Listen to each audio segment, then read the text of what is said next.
تعتقدون أن ما يحدث في غزة اليوم جديد؟ لا، إنه استمرار لجرائم الحرب ضد المسلمين منذ قرون. اليوم سنكشف لكم عن جانب مظلم من تاريخ تونس، قصة إبادة الفلاحين على يد الاستعمار الفرنسي.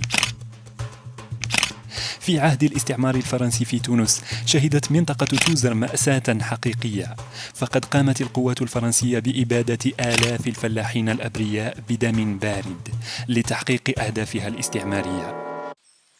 توزر واحة جميلة تعج بالثروات الطبيعية، كانت الهدف الرئيسي للفرنسيين الذين لم يترددوا في استخدام القوة الزائدة لتحقيق مآربهم الاستعمارية الخبيثة.